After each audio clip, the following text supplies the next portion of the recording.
Grade 9 आज हम सबक नंबर 2 शुरू करेंगे जो हमारा उर्दू का है कौमी इत्तेफाक।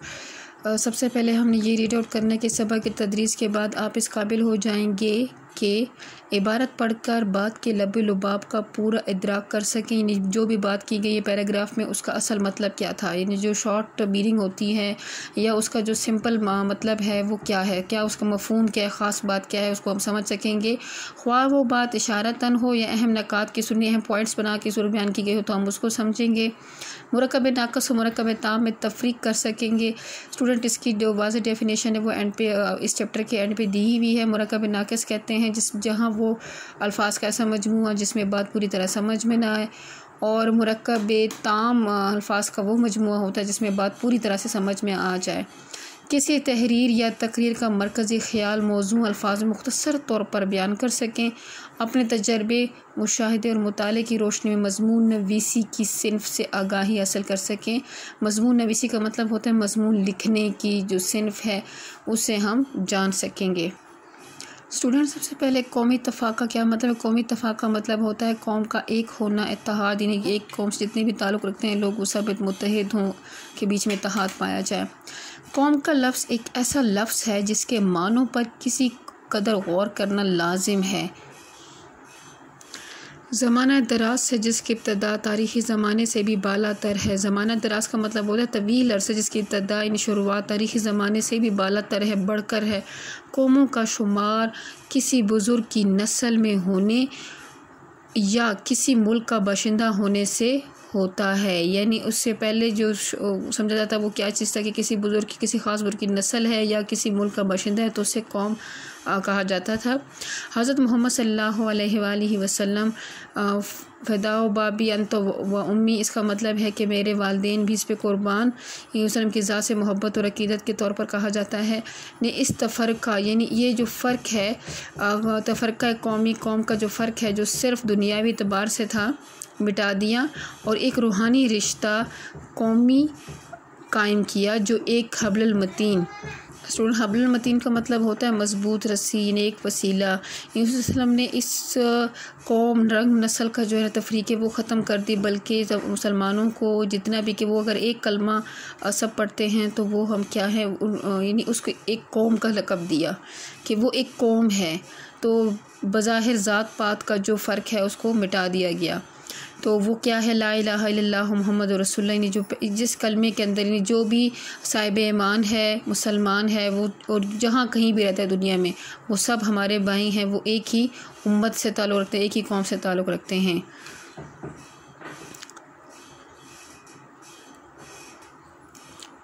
से मज़बूत था तमाम कौमी सिलसिले, तमाम कौमी रिश्ते सब के सब इस रूहानी रिश्ते के सामने नीस्त नाबूद हो गए। स्टूडेंट नीस्त नाबूद का मतलब होता है तबाह व बर्बाद होना, ख़त्म होना, और एक नया रूहानी बल्कि खुदाई कौमी रिश्ता कायम हो गया। इस्लाम किसी से नहीं पूछता कि वो तुर्क है या ताजुक, यानी तुर्की का रहने वाला है, ताजिकिस्तान का, वो अफ्रीका का रहने वाला है या अरब का, वो चीन का बाशिंदा है या माचीन का, वो पंजाब में पैदा हुआ है या हिंदुस्तान में, वो काले रंग का है या गोरे रंग का, बल्कि जिस किसी ने औरवतुल वुस्का कलमा तौहीद को मुस्तहकम किया वो एक कौम हो गया। और वतुल वुस्का का मतलब होता है बुलंद कलाम, उरूज याफ्ता, यानी जिस किसी ने भी कलमा तौहीद यानी ला इलाहा इल्लल्लाह मुहम्मद रसूलुल्लाह को पढ़ा, उसको माना और मुसलमान हुआ तो वो एक कौम हो गया, चाहे वो फिर दुनिया के किसी हिस्से में भी रहता हो।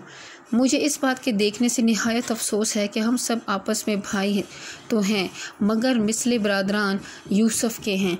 स्टूडेंट अगर आपने सूरह यूसुफ़ पढ़ी हो, और ये वाक़या भी बहुत मशहूर है कि यूसुफ़ अलैहिस्सलाम के जो भाई थे वो यूसुफ़ अलैहिस्सलाम से मोहब्बत नहीं करते थे बल्कि उनसे हसद करते थे, क्योंकि उनके जो वालिद थे वो हज़रत यूसुफ़ अलैहिस्सलाम से बहुत मोहब्बत करते थे और यही चीज़ उनसे बर्दाश्त नहीं होती थी। तो मतलब ये कि वो भाई ही भाई के दुश्मन बन गए थे। तो यानी अब जो मुसलमानों का हाल है वो भी ऐसा ही है कि हम बज़ाहिर तो अगर एक दूसरे मिलते जुलते भी हैं लेकिन दिलों में कीना और अदावत भी मौजूद है। वो इत्तेहाद वो इत्तेफाक नहीं पाया जाता जो कि एक कौम की बेहद ज़रूरी, कौम के लिए बहुत ज़रूरी है। आपस में दोस्ती और मोहब्बत, यक दिली यानी एक दिल में होना, मोहब्बत होना एक दूसरे के लिए, और यकजहती इत्तफाक होना बहुत कम है। हसद, बुग़्ज़ और बोझ व दावत। स्टूडेंट बोझ व दावत कहते हैं, और दावत का मतलब होता है दुश्मनी का हर जगह असर पाया जाता है, जिसका नतीजा आपस की ना इत्तफाकी है। शैतान जिसने खुदा से वादा किया कि लअक़उदन्न लहुम सिरातकल मुस्तकीम, तर्जुमा में ज़रूर उनको तेरी सिरात मुस्तकीम से हटा कर रहूँगा। तो स्टूडेंट देखिए कि जब शैतान ने अल्लाह ताला से इतना वादा किया हुआ है तो हम फिर भी उसके बहकावे में आ जाते हैं और उसको अपना दोस्त समझते हैं, हालांकि वो हमारा दुश्मन है, वाज़ेह दुश्मन है। एक मुक़द्दस और बज़ाहिर नहायत नूरानी हीले से आपस में भाइयों के, हीले स्टूडेंट का मतलब होता है बहाने, जिनको खुदा ने भाई बनाया है, नफाक डालने में कामयाब हो जाता है। यानी शैतान नफाक कहते हैं ना इत्तफाकी, एक दूसरे में नफ़रत पैदा करना, उसमें कामयाब हो जाता है। और जिस तरह के हमारे बाप हज़रत आदम अलैहिस्सलाम इसके धोखे को खालिस दोस्ती समझकर धोखे में आ गए, इस तरह हम भी इसके धोखे में आ जाते हैं।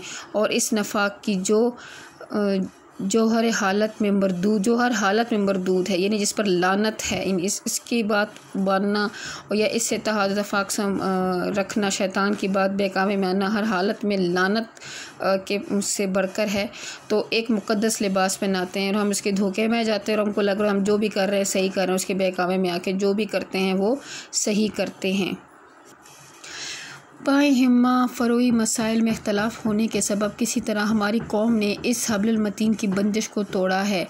बाई हिम्मा का मतलब होता है एक साथ, फ़रोई मसाइल का मतलब होता है यानी मसलक के लिहाज से जो इख्तलाफात होते हैं वो एक अलग वो तो होते ही हैं। और इन चीज़ों की वजह से क्या हुआ कि हम लोगों ने हब्लुल मतीन यानी अल्लाह ताला की जो मजबूत रस्सी है, यानी ईमान और इत्क़ाद, वो जो हम सबको एक जोड़े रखती थी, उससे हमने वो उसको तोड़ दिया है। और इस रिश्ता अख़ुवत को यानी भाईचारे को, जिसको खुद खुदा ने कायम किया था, छोड़ा है। जिस कस्बे और शहर में जाओ आपस में नफाक व दावत पाओगे, यानी नफ़रत और दुश्मनी पाई जाती है। इन नाइतफाकियों ने हमारी कौम को नहायत ज़ईफ़ यानी कमज़ोर कर, ज़ईफ़ का लफ्ज़ी मतलब होता है बूढ़ा, लेकिन इसका यह ज़ईफ़ कमज़ोर इंसान के लिए भी इस्तेमाल होते हैं, कमज़ोरी को भी ज़ाहिर करता है, कमज़ोर और टुकड़े टुकड़े कर दिया है। जमीयत की बरकत हमारी कौम से जाती रही है। जमीयत यानी सबका एक साथ होना, इत्तेहाद और इत्तफ़ाक़ की तरफ इशारा है। कौमी हमदर्दी, कौमी तरक्की और कौमी उमूर के कौमी जितने भी काम हैं उसके कामयाबी से सरंजाम देने में इस नाइत्तफ़ाक़ी ने बहुत कुछ असर बद पहुँचाया, यानी बहुत बुरा असर पहुँचाया है। बस हमारी कौमी तरक्की का सबसे अव्वल मरहला ये है कि हम सब आपस की मोहब्बत से इस अदावत और नफ़ाक़ को यकताई यकजहती से मुबद्दल करें, तब्दील कर दें।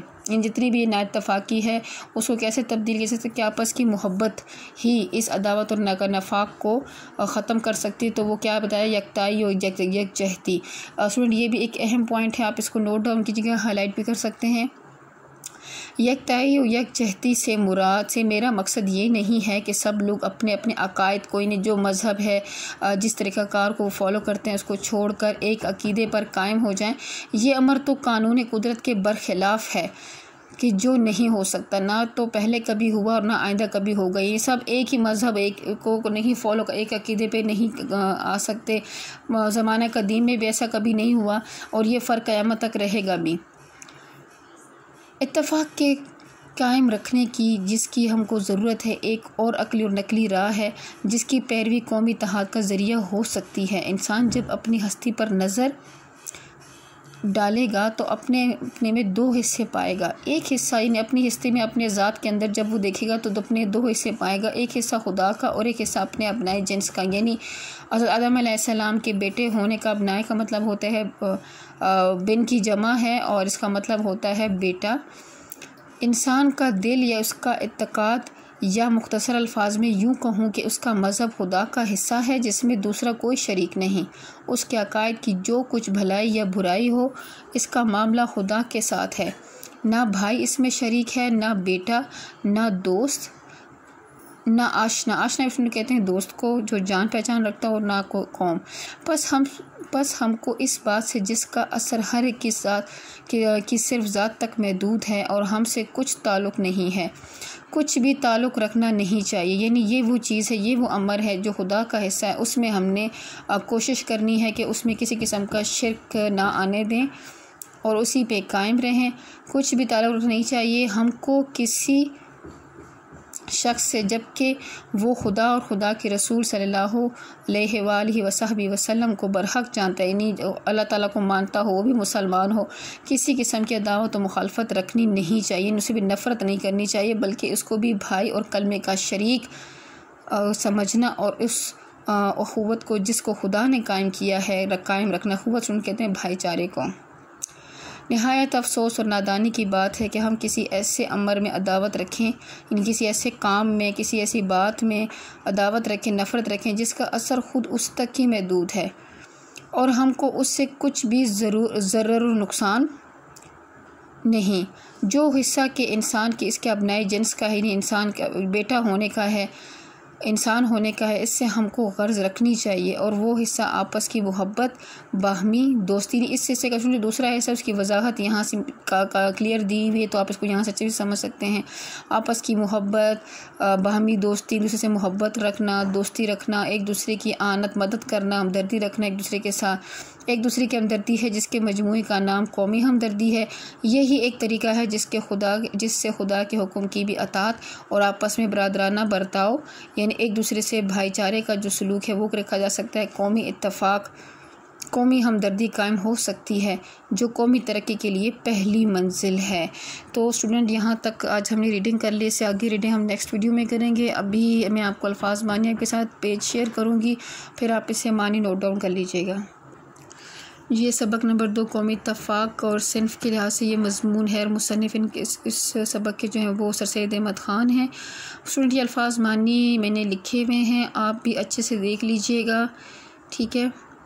और जैसे तो कौमी इत्तफाक, कौम का एक होना, इत्तेहाद, ज़माना दराज, काफ़ी अरसे से बालातर बुलंद बढ़कर, खुदाए बाबी अंतो उम्मी, मेरे वालिदैन आप वसल्लम पर कुर्बान, तफ़रका इख्तलाफ, हब्लुल मतीन, मजबूत रस्सी, निस्तुनाबू तबाह बर्बाद, उर्वतुल वुस्का, उरूज याफ्ता, बुलंद कलाम, मुस्तहकम मजबूत, यक दिली मोहब्बत, एक होना, बोग़्ज़ दुश्मनी, सिरात मुस्तकीम सीधा रास्ता, हीले बहाने को कहते हैं, नफाक इख्तलाफ, मरदूद लानत ज़दा, बाई हिम्मा। इसके साथ साथ फ़रोई मसाइल मसालिक के एतबार से बुनियादी इख्तलाफ, ज़ईफ़ बूढ़ा कमज़ोर, जमीयत इत्तेहाद, यकताई यकजहती इत्तफ़ाक़, मुबद्दल करना, बदल दें या तब्दील करना, अबनाए बिन की जमा बेटे इब्न आदम अलैहिस्सलाम, एतक़ाद यकीन, रास्ता आशना, जानने वाली, नादानी का मकली, आनत मदद, ताउन, बरादराना बर्ताव, सलूक, हमदर्दी, भाईचारा, तमद्दुन तहज़ीब, रहने का तरीका, वसत, खुला, नापेद, मुमकिन। स्टूडेंट, ये हम आगे इंशाल्लाह पढ़ेंगे, तो अभी कुछ मानी मैंने आगे के हिसाब से भी लिखे हैं। नापेद, नामुमकिन, तबाह, आदत या फितरत होती है, अखराज, ज़रूरतें, ख्वाहिशात, हकारत, कमतर समझना, मुहज़्ज़ब, नाशाइस्ता, जिसको तरीके सही बैठना उठना बैठना ना आता हो, जिसको पता ना हो, सही अच्छे बुरे की तमीज़ ना हो। तो स्टूडेंट, उम्मीद करती हूँ कि आज का सबक आपकी समझ में आ गया होगा और आपने अल्फाज मानी अपने साथ नोट डाउन करके रख लेने हैं। अपना बहुत ख्याल रखिएगा। अल्लाह हाफ़िज़।